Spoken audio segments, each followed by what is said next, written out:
telespectadores, o programa de hoje tem um estranho nome: O Tempo dos Arqueólogos.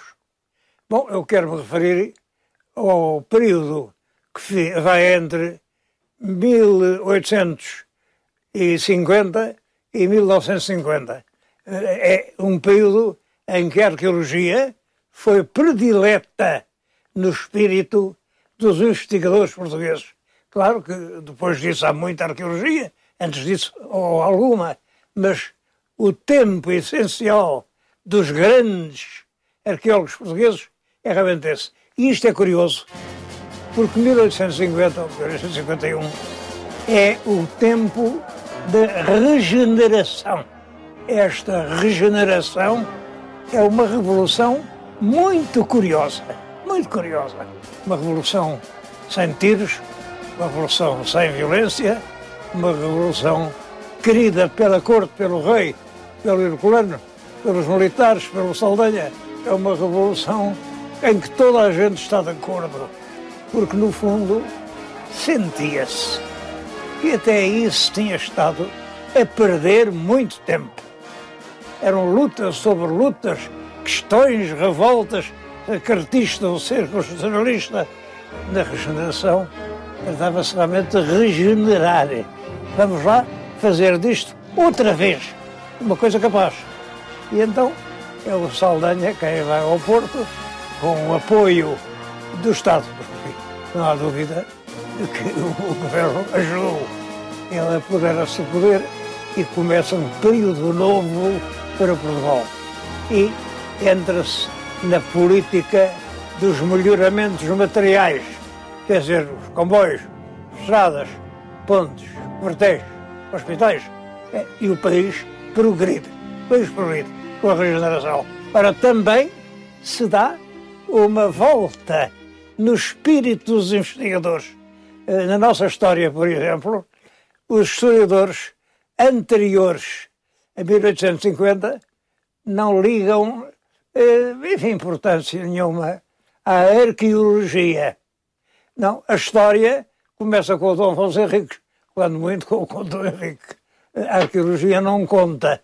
É curioso que é por esta altura, entre 48 e 52, que Herculano publica essa obra monumental, que é a História de Portugal, de Herculano.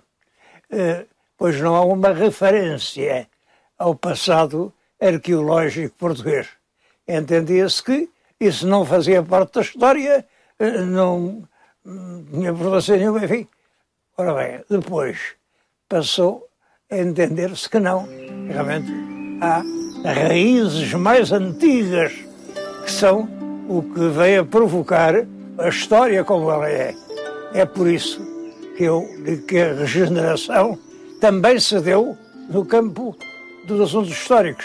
Passou-se a ligar muita importância à arqueologia.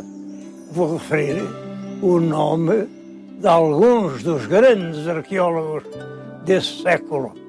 O interesse pela arqueologia vai a todo o país e por toda a parte se vêem surgir pequenos museus arqueológicos. Alguns tão pequenos, acho que não valia a pena. No nosso país há realmente uma grande vocação para o museu. Um país tão pequeno tem mais de 700 museus. É claro que 700 museus, sempre sobre os mesmos temas, pulverizam, dividem, distraem. Eu acho que se impõe uma política enérgica e inteligente de organização museológica em Portugal, de maneira a que os nossos museus sejam uma lição permanente dada aos portugueses sobre o passado português.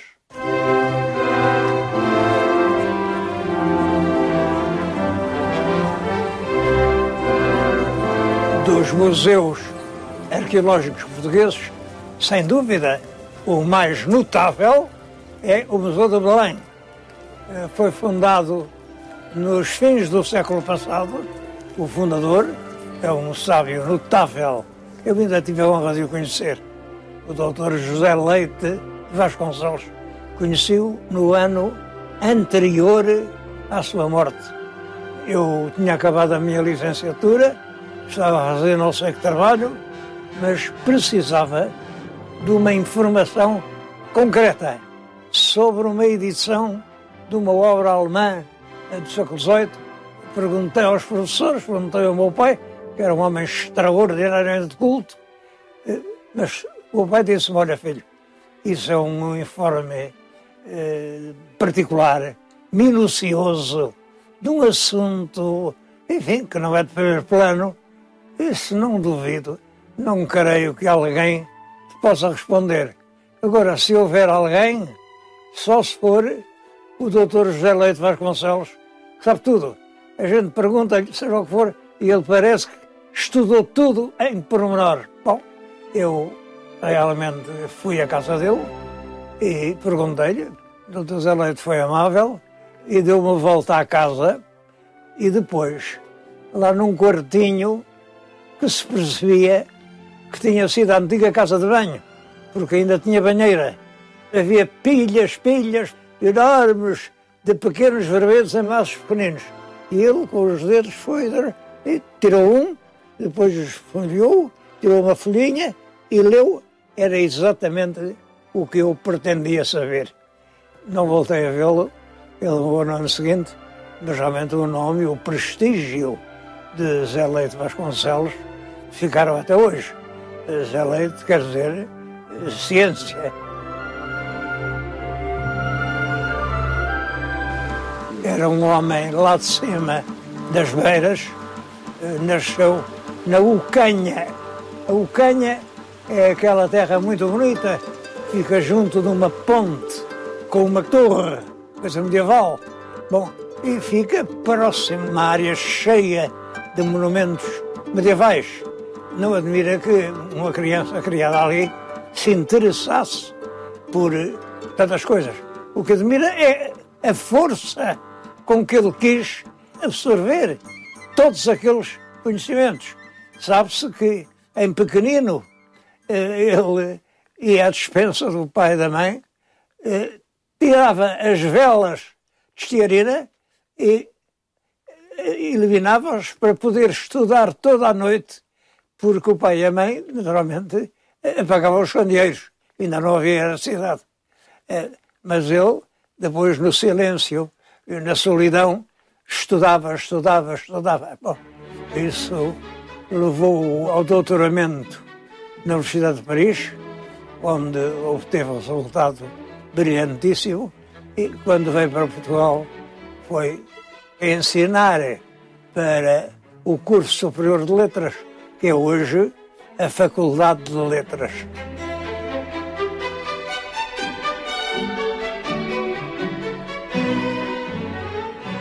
Esta riqueza monumental está agora em vias de renovação.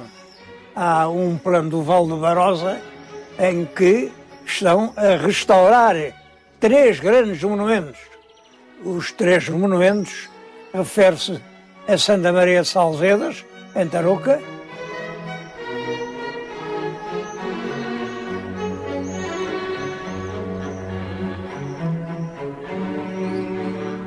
São João, também em Tarouca,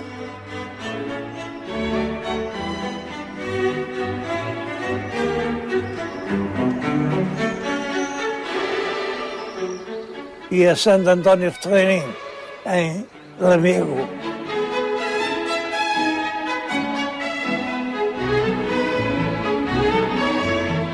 É um bom sinal esta atenção do poder público para monumentos sagrados, porque durante muito tempo essas coisas eram da Igreja, a Igreja que tratasse.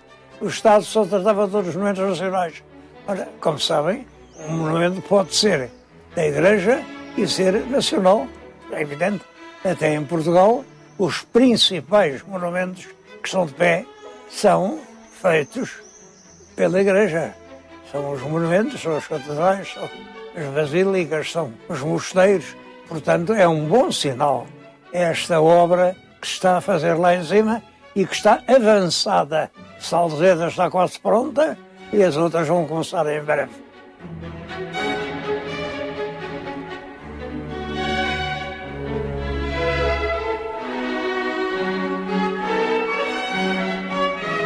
A família do Dr. José Leite Vasconcelos era uma família pobre, embora de cepa fidalga, da velha fidalguia beirã, mas tinham empobrecido, tinham vendido tudo e realmente viviam pobremente numa casinha que ainda hoje lá está, na Ucanha, uma casinha que Zé Leite toda a vida sonhou poder comprar. Nunca teve dinheiro para isso, nunca teve dinheiro para isso. Depois a família pô-lo a estudar na escola próxima, a seguida foi para a Escola Médica Cirúrgica do Porto, onde se formou em Medicina, formou-se bem, claro, e foi colocado até como delegado de saúde, creio que no Cadaval. Teve lá um ano.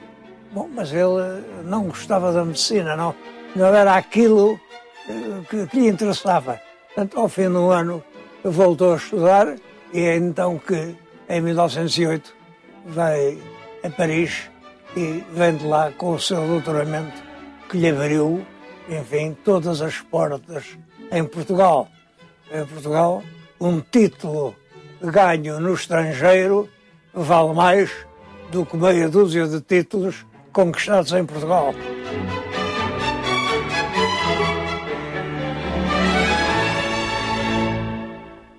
José Leite trabalhava constantemente, estudava e escrevia.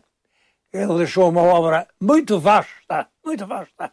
Os livros que eu reputo mais importantes são as lições de filologia portuguesa, ainda hoje básicos para quem quiser saber alguma coisa da filologia nacional, e as religiões da Lusitânia.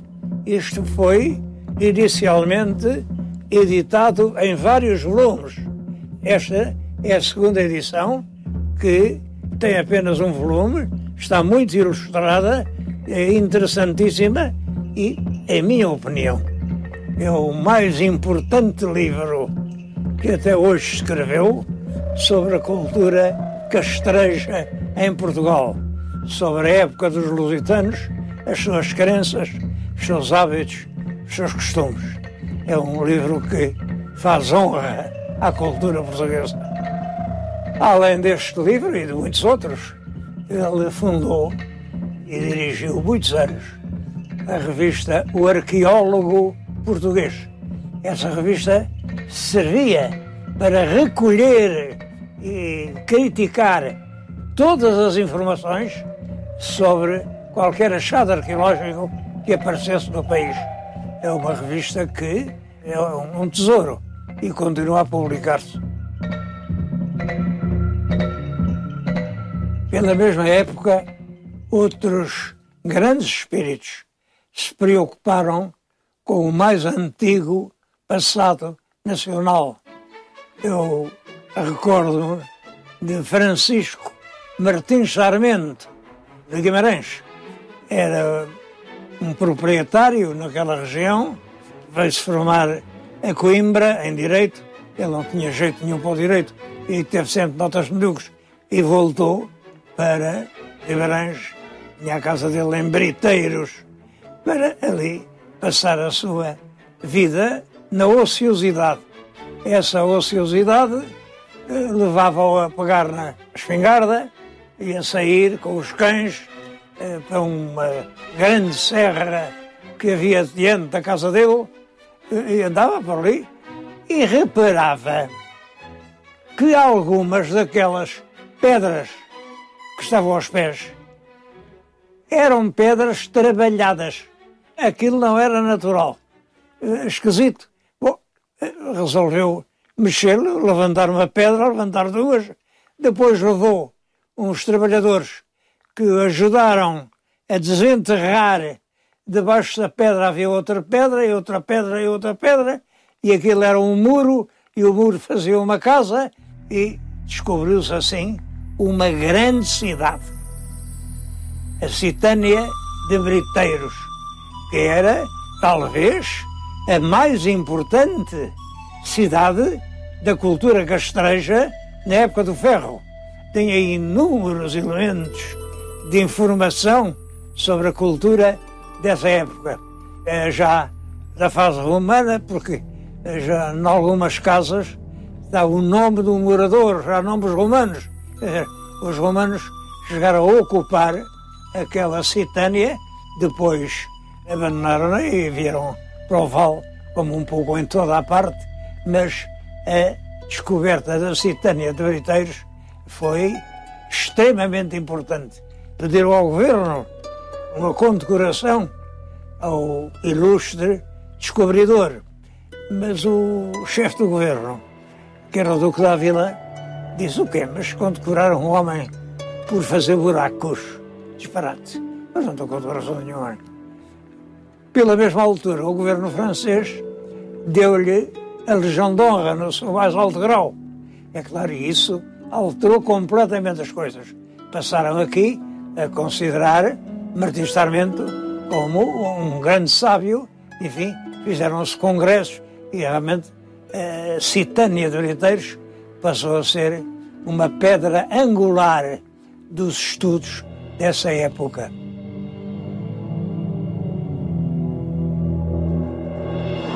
Ligado a Martim Sarmento, existe a Fundação Martim Sarmento, Fundação Museu, em que se recolhe uma grande parte das descobertas que ele fez e que é um permanente centro de estudos arqueológicos.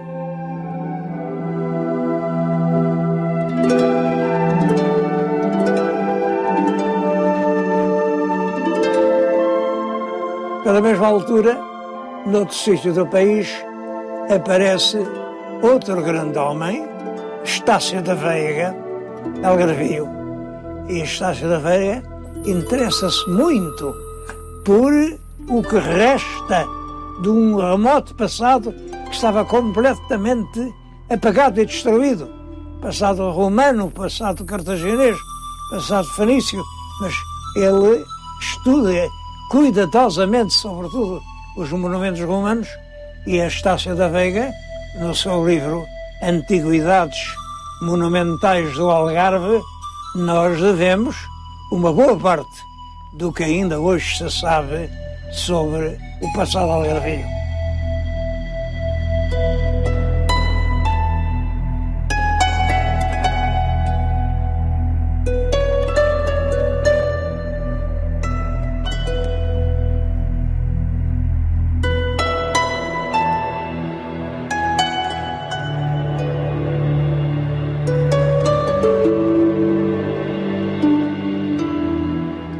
Outro arqueólogo da época que deixou uma obra duradoura é o Dr. Santos Rocha, da Figueira da Foz.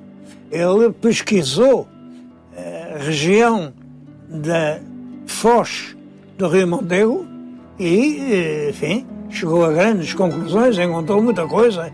A Foz era mais atrás e ele encontrou aí muita peça que recolheu naquele museu que tem muita coisa para ver.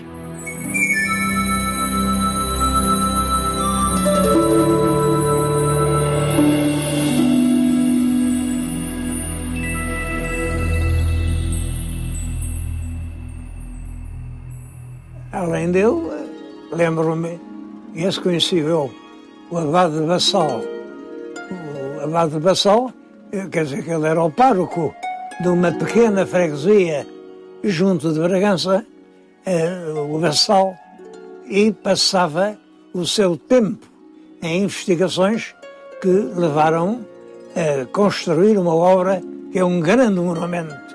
São as memórias históricas e arqueológicas do distrito de Bragança, numa dúzia de volumes, que contêm tudo sobre o passado mais antigo e mais menos antigo de Bragança, do distrito, de todo o distrito de Bragança.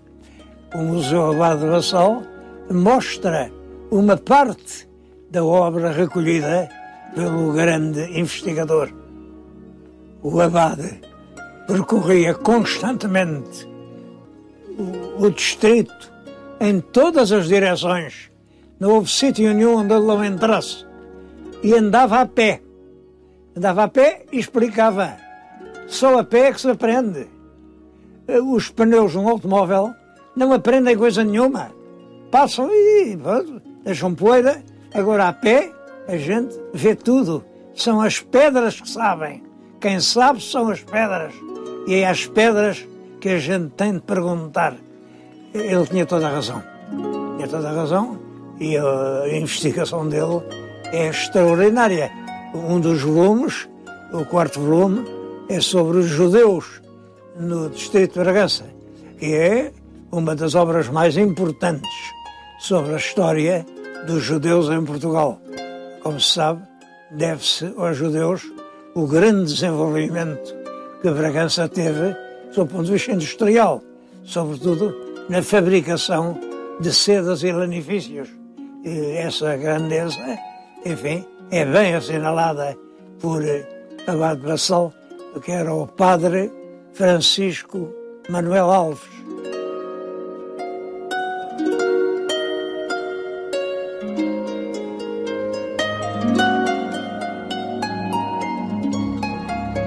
Podia referir muitos outros nomes que nas últimas décadas se têm dedicado à arqueologia portuguesa.